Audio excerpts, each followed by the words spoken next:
안녕하십니까. 성형외과 전문의 이주혁입니다. 자, 오늘은 주제는 처진 가슴 수술에서 가장 좋은 보형물은 어떤 것인가, 자, 거기에 대한 설명이 되겠습니다. 많은 분들이 보형물을 선택하는 데 있어서 나는 인공 같지 않은 자연스러운 촉감이다, 또는 나는 이제 크기다, 컵수를 아주 크게 할 수 있는, 나는 자연스러운 모양이다, 이제 이런 등등의 이야기를 하시는데, 가장 어려운 거는 뭐냐면은 가장 자기 거 같은 모양을 만드는 게 제일 어려워요. 그러니까 오리지널 가슴이 원래 좋은 모양을 가지고 있는 그런 환자분들의 경우에는 자기 거 같은 모양을 만드는 게 너무 쉬워요. 그런데 자기 원래 오리지널 가슴 형태가 잘 안 잡혀 있는 분들, 보형물 자체로 인해 가지고 아예 새로 이렇게 좀 써야 되는 분이라든가, 아니면 원래 가슴 모양이 뭔가 이제 덩이뿌리 모양이라든가 등등등 문제가 있는 그런 가슴의 경우에는 그것을 아주 예쁜 모양으로 만들어 놓는다는 게 가장 어렵습니다. 그것이 보형물술에 있어 어떤 한계이기도 하고, 또 지방이식이라든가 어떤 다른 방법이 혼합되어야 되는 어떤 이유가 되기도 하는데, 그런 부분에 있어 사실 환자 입장에서는 수술하는 입장하고는 생각이 다르기 때문에 뭐가 어려운 부분인지 잘 모르실 수밖에 없죠. 근데 제일 중요한 거는 자연스러운 어떤 형태를 만든다고 하는 것이 수술의 첫 번째 목표가 되곤 합니다.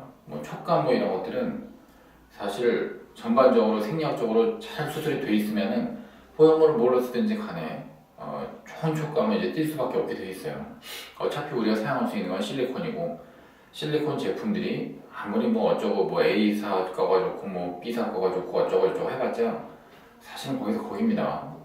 자, 그런 부분은 대부분의 환자분들이 인터넷에서 얻는 어떤 정보만 가지고서는 정확한 어떤 이제 진위를 갖다가 판별을 못하게 되는 이제 그런 부분이기도 해요. 자, 보형물 전반에 대해서 이제 다루다 보면은 너무 얘기가 길어지기 때문에 오늘은 처진 가슴에서 어떤 보형물이 좋냐, 자, 그 얘기만 한번 해보겠습니다. 처져 있는 가슴에서 가장 중요한 부분은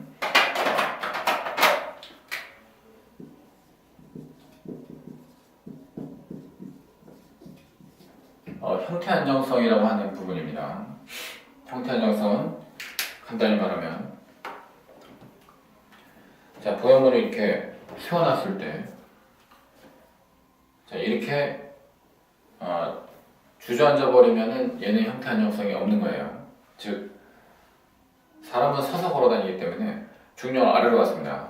그리고 보형물은 이 상태로 들어가는데, 이 상태에서 처진 가슴은 항상 윗가슴이 되기 때문에 윗가슴을 많이 채워주려면 이게 주저앉지를 말아야 돼요.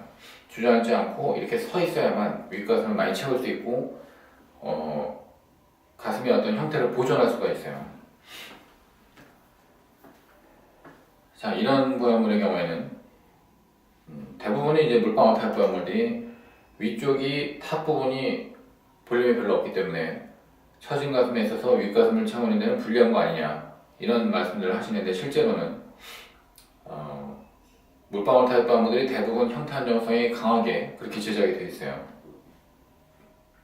그래서 이렇게 세워놨을 때 대부분의 물방울 타입 보형물들은 주저앉지를 않고서 잘 버텨줍니다. 이런 게 형태 안정성이 강한 거죠. 자, 물방울인데 형태 안정성이 떨어지는 보형물들도 있어요. 이런 거는 잘 안내를 받으셔야 되고요. 자, 라운드 타입 보형물이지만은 어느 정도는 그래도 좀 잘 서져 있는 보형물들도 있습니다. 자, 이것이 이제 엘러간의 가장 유명한 스타일 410 물방울 타입 보형물인데, 가장 형태 안정성이 강한 것으로 이제 얘기가 되어 있죠. 그리고 표면도 가장 거칠거칠하고, 이제 그런 부분 때문에 촉감이 안 좋지 않느냐라는 부분 때문에 한국 소비자들한테 조금 외면을 받는 경향이 있긴 하지만, 전 세계적으로는 엘러간의 스타일 410이 가장 유명한 보형물입니다. 자, 그래서 형태 안정성이라고 하는 이제 그런 부분을 한번 주목해야 된다 말씀드렸고, 두 번째는 보형물의 높이.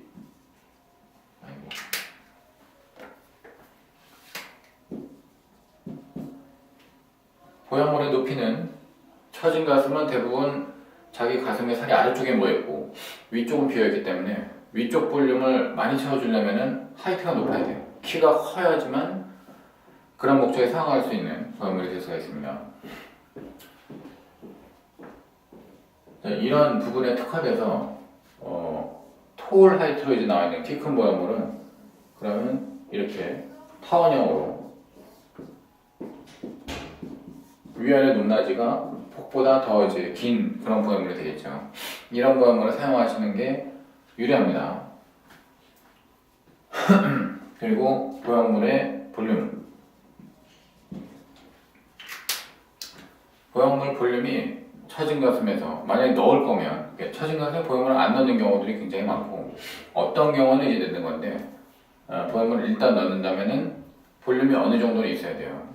그래서 그 보형물의 볼륨으로 인해서 축 늘어져 있는 유방의 외피들이 쭉쭉 이렇게 퍼지면서 당겨지면서 끌고 올라가는 느낌을 이제 줄 수가 있는 겁니다. 그래서 보형물의 볼륨도 어느 정도 중요하다. 자, 무엇보다도 중요한 거는 이건 보형물에 대한 것은 아니지만 보형물이 어느 위치에 있느냐 라고 하는 것이 가장 핵심이기는 해요. 자, 이 그림이 이제 이중편면 수술을 갖다 이야기하는 건데 보형물이 이것이 대형근인데 반은 대형근 아래쪽에 덮여 있고 반은 대형근 위쪽에 떠 있어요. 이렇게 이제 수술을 해야 되는 이유는 보형물이 전부 대형근 밑에 덮여 있으면 보형물이 아무리 크다고 해도 그 당기는 힘이 타이트하게 이제 만들어주는 힘이 유방 외피의 피부까지 전달이 안 된다는 겁니다.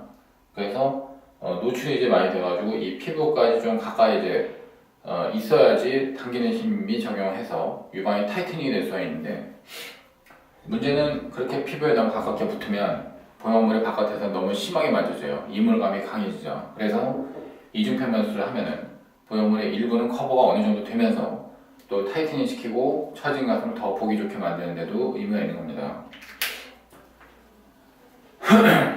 자, 형태 안정성과 보형물의 높이, 그 다음에 볼륨 이런 부분들이 다 중요해요. 그런데 그 이전에 굉장히 중요한 부분이 하나 있는데 처진 가슴에서 언제 보형물을 쓰느냐 이제 그 부분이에요. 보형물을 쓴다고 하는 게 정당하지 않은데도 불구하고 보형물을 써서 처진 가슴 수술하는 경우들도 굉장히 많이 있어요. 자, 전반적으로 봤을 때 유방을 갖다가 이제 아주 단순하게 얘기해서 어떤 껍질이 있고 그 다음에 속 안에 알맹이가 있는 이제 그런 것이라고 이제 본다면 예를 들어 출산하고 와서 가슴이 확 볼륨이 빠지면서 처졌다 이런 경우는 유방의 외피가 느슨하게 늘어져 있는 상태 그리고 알맹이는 별로 없는 상태죠. 자, 이런 상태에서는 보형물이 들어가면 굉장히 좋아요. 그런데 만약에 자 볼륨이 굉장히 크고 전반적으로 이 유방의 외피 조직은 탄탄해 보여요. 이제 축 늘어져 있다기보다는 탄탄해 보이는 상태에서 알맹이도 이제 많고 그러면서 처져 있는 경우 자 이럴 때에는 보형물을 안 쓰는 게 맞습니다. 뭐 이제 여러 가지 또 이제 케이스 바이 케이스로 수많은 변수들이 있지만은 보형물을 만약에 써야 되는 상황이다 라고 하면은 그만큼 축 늘어져 있는 외피를 당겨줘야 되기 때문에 형태 안정성이 있는 보형물들 이제 그런 보형물들을 잘 선택을 좀 해주시는 게 중요하겠다. 자, 이런 부분은 일단 오늘 설명을 해드리게 되었습니다. 그래서 자, 선생님 보형물이 얼마나 이거는 소프트합니까? 이건 얼마나 말랑말랑합니까? 그래서 얼마나 촉감이 좋습니까? 이런 부분을 갖다가 너무 많이들 물어보시는데 정말 핵심을 비켜나간 부분이에요. 처진 가슴에서는 그것이 보형물의 선택 기준이 되지는 않습니다.